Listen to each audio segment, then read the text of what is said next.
You know, you should be careful how you talk to yourself and how you talk about yourself and how you talk about your state of being and the state of the world around you.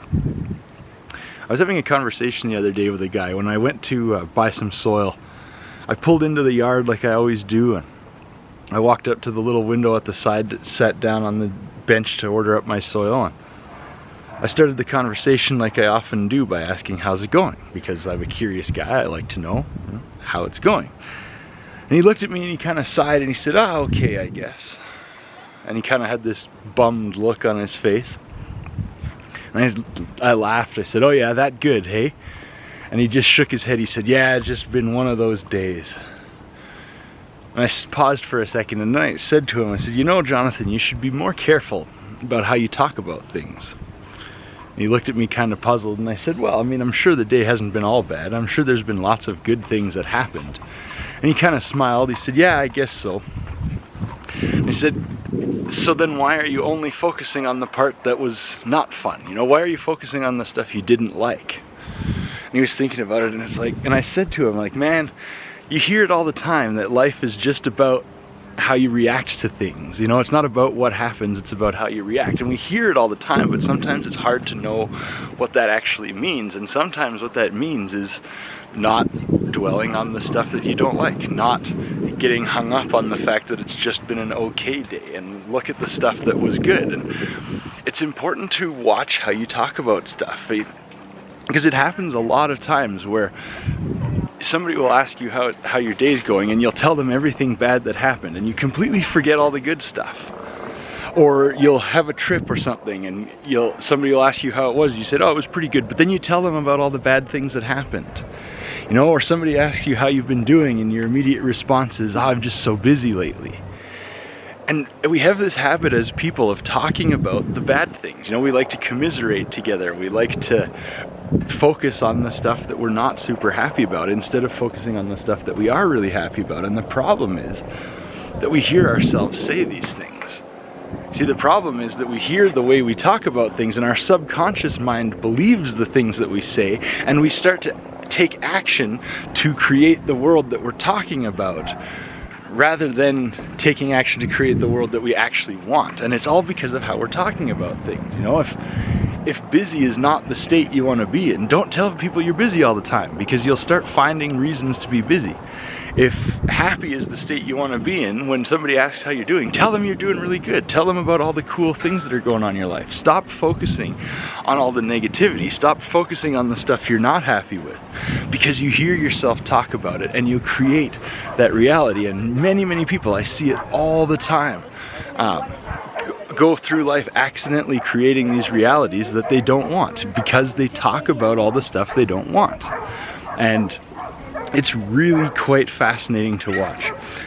But I got thinking about it, and I got looking at my own life, and I realized that, you know, like sometimes when I'm in a negative spiral, when I'm kind of down in the dumps feeling depressed, I talk like I'm depressed.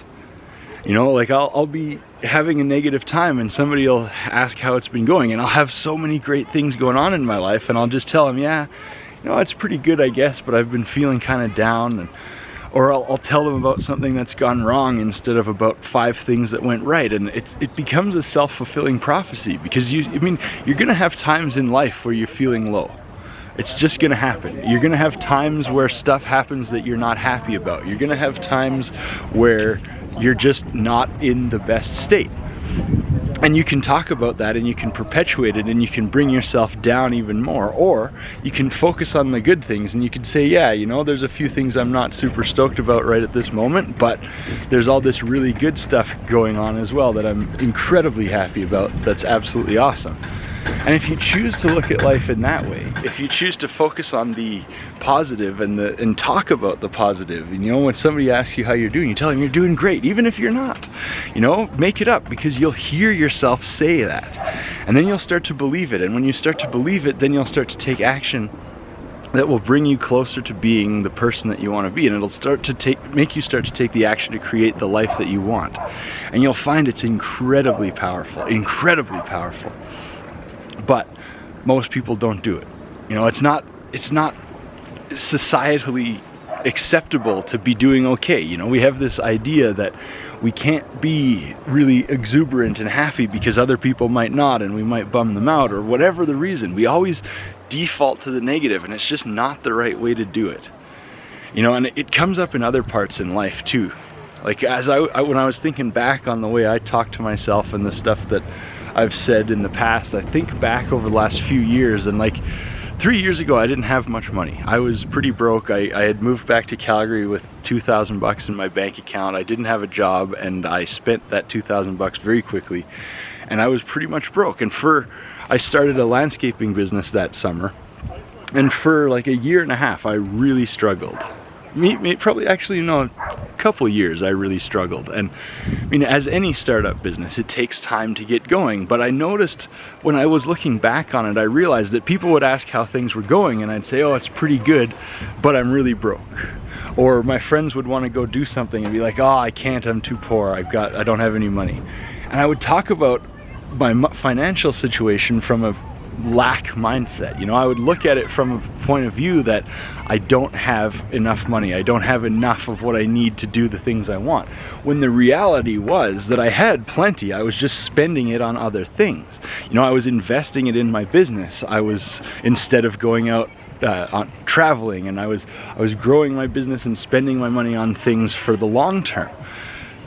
But after a couple years in business, I started to learn more about mindset and stuff like that, and I started talking about it in a more empowering way. And instead of saying I was broke, I would say I don't have any extra cash right now because everything's tied up in the business, or I'm saving up for this new piece of equipment and I can't spend that money right now. But I would never say I was broke. I would never say I was poor. I would never say any of that, because I didn't want to hear myself say it, and I didn't want to start believing it.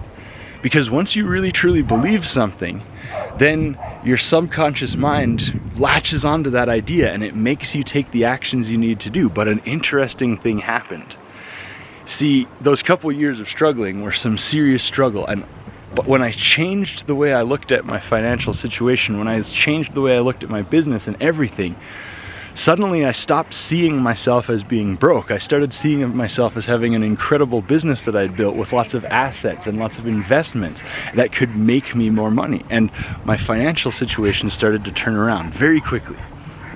You know, within the space of a year, I started to get my debts under control. I paid off over half of them in like 3 months' time. My business grew by leaps and bounds. Like the year after I made that shift, I've more than doubled the sales that I did the previous year, which is just unreal. It's totally unheard of, and it's very cool, because it's just about the mindset. It's just about the shift and in the way you look at it. Because when you're fighting against something negative, it's a struggle. But when you're building towards something positive, it's a game and it's fun. It's the same amount of work, it's the same amount of stress, it's the same amount of headache. The only difference is the mindset. So my point is, be careful how you talk. Be careful the things you say about yourself and about your life and about your situation, because you're going to hear yourself say that stuff. And eventually, if you hear yourself say it enough, you're going to start to believe it. And if you start to believe it, you're going to subconsciously start to take the actions to make it come true.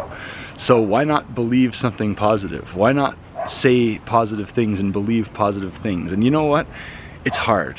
It's really hard. There's sometimes when crappy things happen and you just want to wallow in self-pity. I do it all the time, but be conscious of it and recognize when you're doing it. You know, I catch myself all the time these days. I'll say something and I shouldn't say that. It's not actually true. And then I'll correct myself. And that's the first step, is being conscious of these patterns and noticing them and taking the action to correct them, so that slowly over time it becomes your default state of being, to be in a happy, excited, positive state. This little tiny mindset shift, man, it'll change your life. Like, it really and truly, it's a little tiny thing, but it'll change your entire perspective. And I think it's one of the most powerful things I've ever learned. It's one of the most powerful practices I have in my life, and it's so, so important. So the next time somebody asks how's it going, or how are you doing, resist the temptation to tell them how busy you are. Resist the temptation to tell them you've been stressed out. Resist the temptation to tell them about everything that's going wrong in your life. And instead, tell them about something that's going right in your life. You know, you can still tell them about the things that are going wrong, but preface it with how good things are going. You know, everything's going great, but I have this one little frustration right now that's bothering me. That's a way more empowering way to look at it than this one little frustration that's bothering me is negatively coloring everything else in my life. It's a small, almost imperceptible shift, but I swear it is one of the things you can do right now. It costs no money, it takes no time, that will dramatically start improving your life like that. Anyway, thanks for listening, thanks for being here. I'm so excited to have these opportunities to chat with you, and I'll see you again on the next one.